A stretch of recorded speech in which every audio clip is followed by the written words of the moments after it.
quand j'ai commencé ces vidéos, c'était pas dans l'idée de vous donner mon avis sur tel ou tel sujet. C'était plus dans l'idée de partager.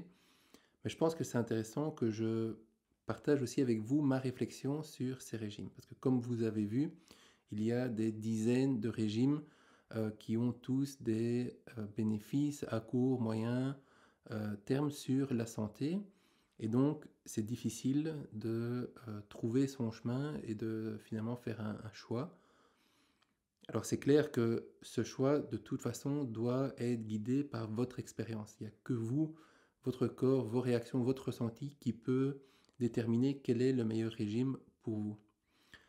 Ceci dit, et c'est peut-être un peu naïf de ma part, mais je pense que euh, la nature a créé les aliments avec les concentrations en micro et macronutriments exactement comme il faut pour soutenir la vie et en particulier la vie de l'homme. Euh,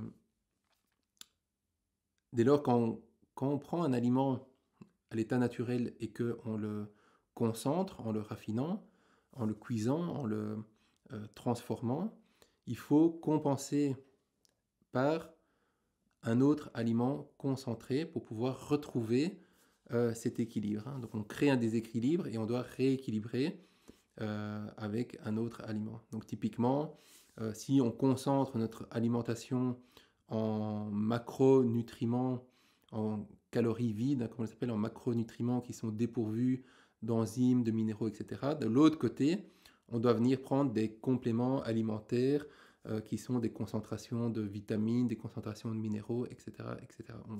Donc on compense une concentration par une autre. Mais en réalité, la concentration idéale est celle qu'on va retrouver à l'état naturel, typiquement dans les végétaux. Alors je pense que dans notre civilisation, on va dire, dans notre façon de penser, les produits animaux ne sont pas bons parce qu'on se concentre toujours sur une partie de l'animal.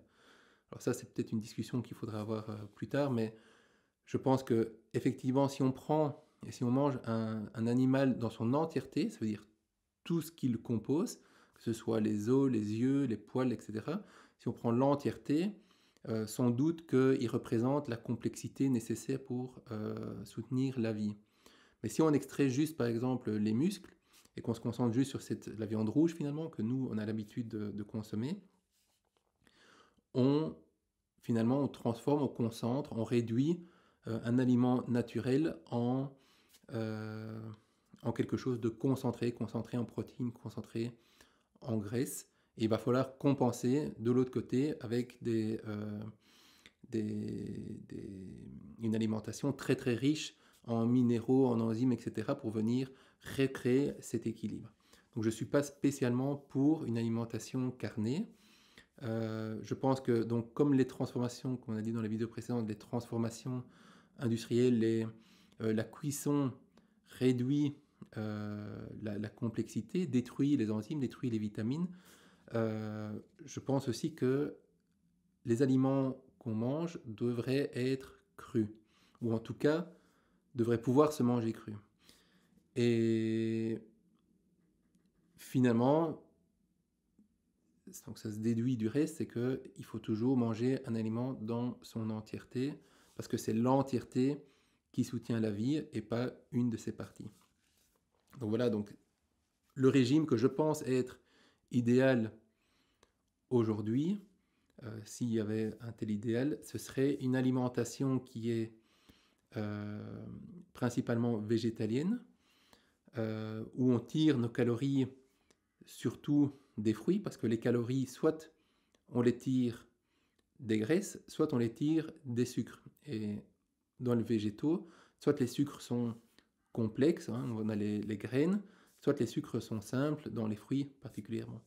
Donc nos calories, on doit les retirer, à mon sens, des sucres simples, qui sont facilement digestibles, etc. Et pas des sucres complexes, parce qu'on l'a vu dans paléo, dans l'alimentation vivante aussi, on retire les graines, parce que les graines en soi sont pas digestible. Si vous prenez une graine et que vous l'avalez, elle va ressortir exactement de la même façon parce que c'est la méthode pour disséminer les graines dans la nature et pour que l'espèce végétale qui fait les graines se prospère dans la nature, c'est justement de profiter des animaux qui vont avaler les graines et qui vont aller les déposer plus loin.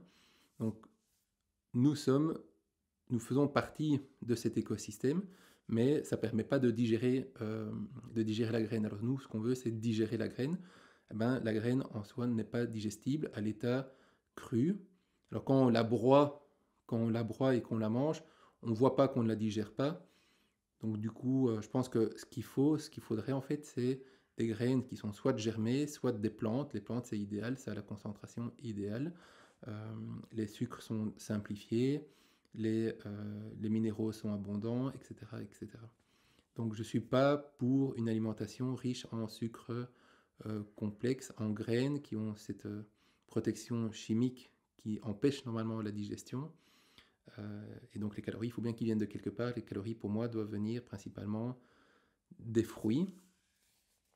Et donc voilà, l'alimentation finalement n'est pas quelque chose de si compliqué dans cette vision-là, dans ce modèle-là.